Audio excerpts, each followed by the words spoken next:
Eu convido você, então, a abrir no livro de Isaías. Nós continuaremos nessa reflexão, nesses dois capítulos que nós temos estudado, onde Isaías louva ao Senhor, mesmo em uma situação de devastação, de calamidade. Nós temos vivido dias difíceis. E a pergunta que nós fazemos hoje é: como que nós podemos ser abençoados em momentos de instabilidade, quando as coisas ao nosso redor estão frágeis, quando nós não conseguimos nos apoiar, ter segurança? O livro de Isaías há de nos ensinar nessa noite que o justo é abençoado por Deus, até nos momentos de instabilidade. Então, em Isaías capítulo 26, nós refletiremos do versículo 7 ao 11, e é importante lembrarmos que o contexto desse capítulo é um contexto de juízo, é um contexto de castigo, de disciplina de Deus. Uma grande devastação, calamidade virá sobre a terra, e no meio dessa calamidade, dessa devastação, Deus há de recompensar, Deus há de abençoar o justo. Veja no versículo 7, Deus prepara um caminho plano e suave para o justo. Isaías 26, versículo 7. Diz: a vereda do justo é plana, tu que és reto, torna suaves o caminho do justo. Olha que maravilha, no meio de uma situação de devastação, numa situação de muitos obstáculos para a vida, para a saúde, para a integridade física, Deus fala que para o justo há uma avenida, há uma vereda, há um caminho plano, porque Deus é reto e ele vai tornar suave o caminho do justo. Isso é muito interessante porque na antiguidade, certas estradas entre os templos permitiam acesso somente àqueles que eram cerimonialmente puros.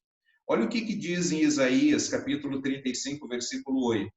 Diz assim: ali haverá uma grande estrada, um caminho que será chamado caminho de santidade. Os impuros não passarão por ele. Servirá apenas aos que são do caminho. Os insensatos não o tomarão. Então, Deus há de preparar um caminho para o justo. Um caminho suave, um caminho plano, sem desespero, sem angústia, mas com tranquilidade e paz. Lembre aquilo que nós já estudamos no versículo 3 de Isaías, que diz: tu guardarás em perfeita paz aquele cujo propósito está firme, porque em ti confia. Se você puder, repita comigo: tu guardarás em perfeita paz aquele cujo propósito está firme, porque em ti confia. Ter o propósito exclusivo de agradar a Deus. Isso vai gerar confiança. No livro de Salmos, capítulo 37, versículo 31, diz o seguinte: ele traz no coração a lei do seu Deus, o justo. Nunca pisará em falso. Olha que incrível.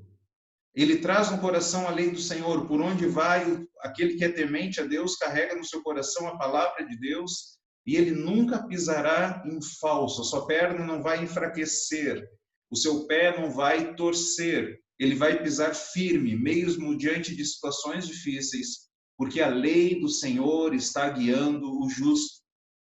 A ideia não é, queridos, entenda bem isso, a ideia não é que o crente não passa dificuldades. O crente passa dificuldades, e muitas dificuldades, e muito sofrimento. O Senhor Jesus disse isso. Ele falou que no mundo nós teríamos aflições. Então, o crente, ele passa por dificuldades, ele passa por tribulações. O Senhor nos chama a sermos alegres com isso, bem-aventurados quando nós passarmos por isso. Então, nós passamos por tribulações e vamos passar, sim, por dificuldades, e o crente adoece, e o crente perde o emprego, e o crente perde amigos, e o crente é maltratado, e o crente é humilhado. Mas o que esse texto nos ensina de Isaías? Que Deus torna a vereda do justo plana, e ele torna o seu caminho suave. O que Deus quer nos ensinar com isso?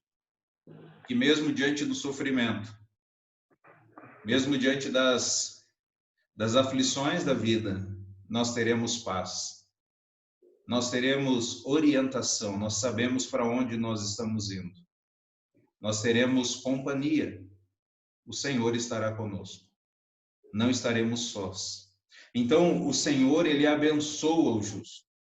Mesmo diante de situações de aflição, de dúvidas e de inquietações, Deus abençoa o justo. E a pergunta é como que nós podemos, então, desfrutarmos desta bênção de Deus? Como que nós podemos andar seguro em um caminho suave? Como que nós podemos caminhar tranquilos num caminho plano, no meio de toda essa instabilidade econômica, de saúde, de política? Como que nós podemos, então, desfrutar dessa bênção de Deus? Isaías nos mostra, no versículo 8, diz o seguinte: andando pelo caminho das tuas ordenanças, esperamos em ti, Senhor. Andando nos caminhos das tuas ordenanças, esperamos em ti, Senhor. Andar na palavra de Deus, andar segundo a vontade de Deus, não é viver da forma como eu acho, não é viver da forma como eu entendo da vida, não é tomando decisões com base no meu próprio entendimento, mas é andar segundo as ordenanças, segundo os decretos, segundo a orientação do Senhor. É isso que Deus falou lá para Josué. Somente seja forte e muito corajoso. Tenha o cuidado de obedecer a toda a lei que o meu servo Moisés lhe ordenou. Não se desvie dela nem para a direita, nem para a esquerda, para que você seja bem-sucedido por onde quer que andar. Não deixe de falar as palavras deste livro da lei, de meditar nelas de dia e de noite, para que você cumpra fielmente tudo que nele está escrito. Só então os seus caminhos prosperarão e você será bem-sucedido. Andar naquilo que Deus estabeleceu, mesmo que isso seja um caminho de tribulação, mesmo que isso seja debaixo de um juízo de Deus, mas andar segundo a vontade do Senhor. Como o Senhor Jesus não fugiu do sofrimento, o crente também não deve fugir do sofrimento, mas fazer a vontade de Deus no sofrimento. E olha que interessante, no versículo 9, diz o seguinte, na parte B do versículo 9: pois quando vem na terra as tuas ordenanças, os habitantes do mundo aprendem justiça. A ideia aqui desse versículo, na NVT, Nova Versão Transformadora, diz: pois só quando vens julgar a terra as pessoas aprendem justiça. Na Revista Atualizada diz: quando os teus caminhos reinam na terra, quando os teus juízos reinam na terra, os moradores do mundo aprendem justiça. Então, o que esses textos, o que esse versículo 9 quer nos ensinar? A ideia é que mesmo quando a vontade de Deus ela é aplicada, Deus então começa a purificar a terra, a trazer consequências devido ao pecado, devido às escolhas erradas. Então, quando a vontade de Deus é aplicada na terra, ela se torna vista e os habitantes aprendem sobre Deus. De alguma forma, eles começam a pensar no que Deus deseja. De alguma forma, eles começam a lembrar de Deus nessa situação da aflição. No versículo 10, é muito interessante que ele faz um paralelo aqui, um contraste com o versículo 9. Ainda que se tenha compaixão do ímpio, ele não aprenderá a justiça. Na terra da retidão, ele age perversamente e não vê a majestade do Senhor. Mesmo agindo com bondade, mesmo Deus sendo graciosos, os ímpios, eles não aprendem a justiça. No versículo 9 diz que eles aprendem a justiça, mas aprendem no sentido de conhecer, de saber que eles são fracos e que Deus é poderoso. No versículo 10 eles diz que eles não aprendem a justiça porque eles não aplicam, eles não colocam em prática a vontade de Deus, eles fazem escolhas erradas, eles continuam a desobedecer a Deus, mesmo Deus sendo bondoso. Olha como Deus é diferente de nós. Em Mateus 5,45, diz que ele faz raiar o sol sobre maus e bons, e derrama chuva sobre justos e injustos. Em Atos, capítulo 14, versículo 17, diz: contudo, não ficou sem testemunho, mostrou sua bondade, dando-lhe chuvas do céu e colheitas no tempo certo, concedendo-lhe sustento com fartura e enchendo de alegria os seus corações. Veja as bênçãos que Deus dá para a sociedade. Derrama chuva, traz as colheitas, concede sustento frutífero com fartura, dá alegria aos corações, mas mesmo assim, pessoas continuam a fazer o mal, não buscam ao Senhor. Por mais que se tenha compaixão, que demonstre graça, que ande a segunda milha com essas pessoas, quantas vezes forem necessárias, mesmo assim o ímpio não pratica justiça. Na terra da retidão, enquanto algumas pessoas fazem a vontade de Deus, o ímpio age perversamente. Qual que é a lição que nós aprendemos disso? Ande nas ordenanças do Senhor, mesmo quando os outros continuarem a fazer o mal. Não deixe de obedecer a Deus, não deixe de seguir a Deus, não deixe de buscar a Deus, não deixe de meditar na palavra de Deus, mesmo quando todos os jovens não fazem. Não busque ter o prazer que Deus concedeu aos casados antes do casamento. Não busque esse prazer antes do casamento, mesmo que todos os outros não façam. Busque agradar ao Senhor, busque fazer o que Deus quer. Ande no caminho do Senhor. Faça aquilo que Deus quer para ti. E essas pessoas não levam em conta a majestade de Deus e por isso elas agem perversamente. Andamos na palavra porque nós esperamos em ti. Andamos porque nós temos um encontro com o Senhor. Andamos na palavra porque a nossa esperança está no Senhor. Andamos na palavra porque um dia nós encontraremos o Senhor.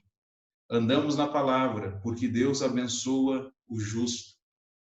Então, se Deus torna o caminho do justo suave, mesmo diante das aflições, mesmo diante das tribulações, o que nós devemos fazer? Em primeiro, ande na palavra do Senhor, ande segundo a vontade de Deus. Em segundo lugar, deseje o Senhor. No versículo 8 diz: o teu nome, a parte B, o teu nome e a tua esperança são o desejo do nosso coração. Versículo 9, no início: a minha alma suspira por ti durante a noite. Logo cedo, meu espírito por ti anseia. E olha que incrível esses versículos. O nome e a lembrança do Senhor são o desejo do coração do justo. Ele pensa, ele deseja, ele busca mais do que o ouro, mais do que a prata. Ele busca o Senhor, ele pensa no Senhor, ele pensa na pessoa de Cristo, ele pensa no caráter de Deus, ele pensa em Deus, o seu pensamento está voltado para Deus. Durante a noite, a alma dele suspira por Deus. No Salmo 63 diz que Davi, durante a noite, ele ficava refletindo sobre Deus. Quando você não consegue dormir, o que você costuma fazer? Vai para a TV? Vai para a internet? Vai para livros? Vai para a imoralidade? Vai para os problemas? Vai com a sua mente no trabalho? Para onde você vai quando você não consegue dormir? O justo aspira, ele deseja, ele busca, ele quer o Senhor mesmo durante a noite. Você talvez já ficou com a consciência pesada alguma vez de ter dormido enquanto orava, né? Eu, quando era adolescente, eu ficava muito aflito com isso. Começava a orar e dormia à noite. E até que eu li algum livro, eu não lembro o autor, que ele diz assim: não se preocupe se você dormir enquanto você está orando. Porque se isso acontecer, você dormiu nos braços do Pai. Você dormiu conversando com o Pai. Então não se preocupe com isso. O importante é você ter o seu coração, a sua mente voltada para Deus. À noite, o justo suspira por Deus.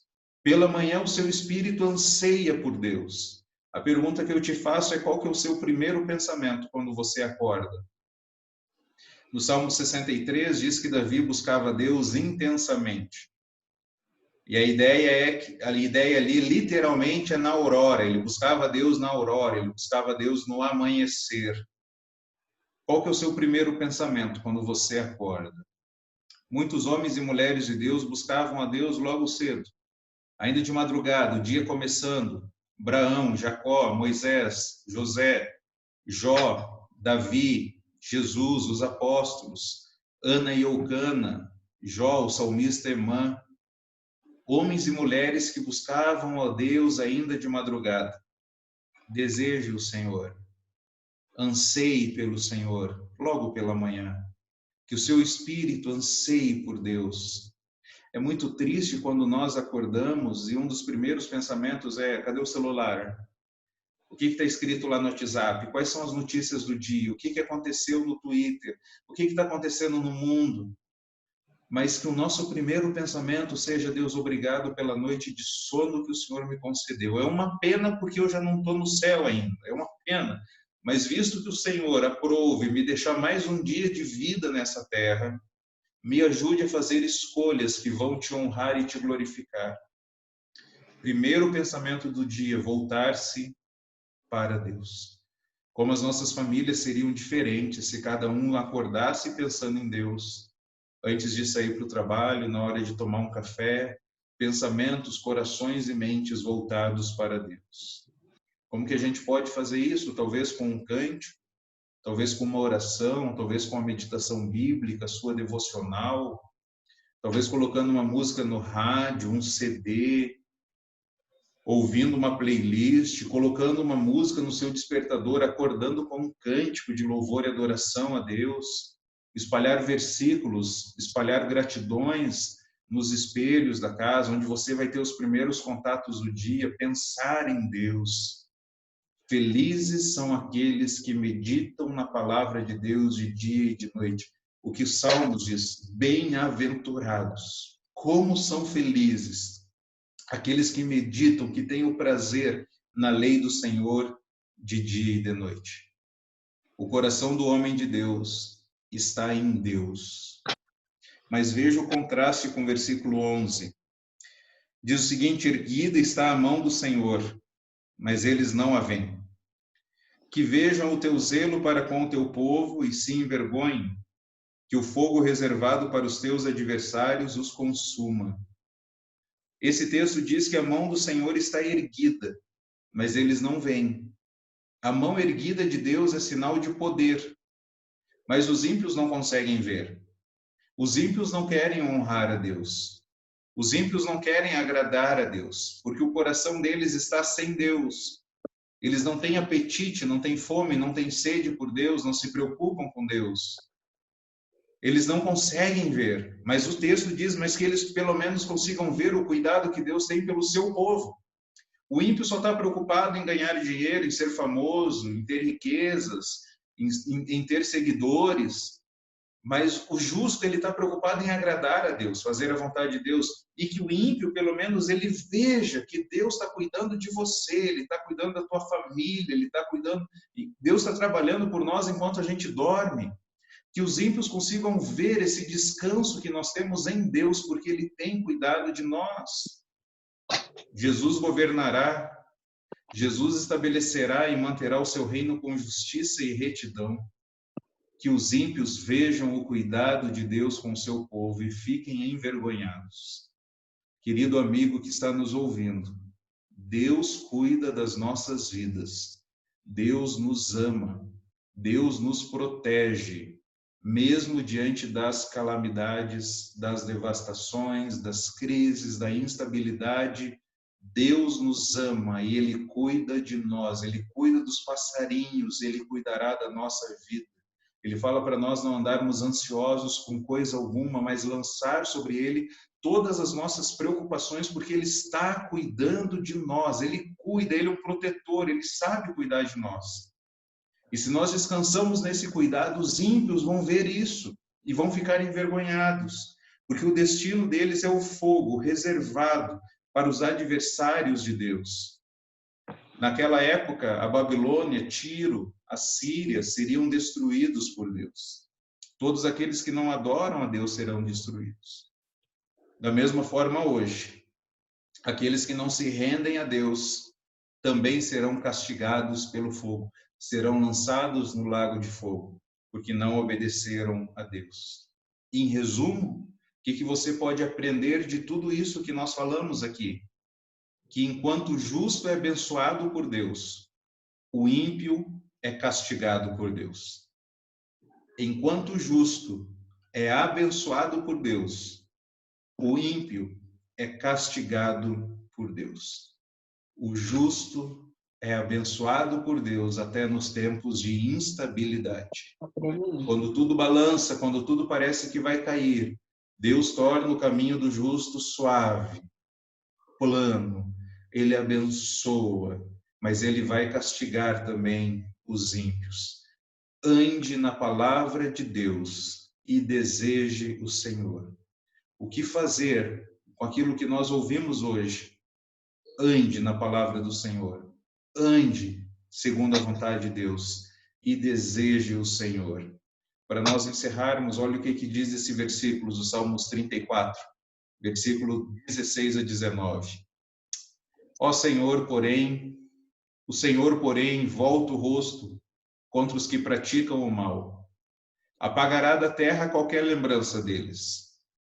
O Senhor ouve os justos quando clamam por socorro. Ele os livra de todas as suas angústias. O Senhor está perto dos que têm coração quebrantado e resgata os de espírito oprimido. O justo enfrenta muitas dificuldades, mas o Senhor livra de todas. Que Deus nos abençoe, que nós possamos então buscar o Senhor, andar na sua palavra, desejar o Senhor, porque Ele tem cuidado de nós. Que Deus então nos abençoe e venha derramar bênçãos sobre a minha vida e a sua vida, enquanto nós estivermos vivendo aqui nesse mundo. Que Deus nos abençoe.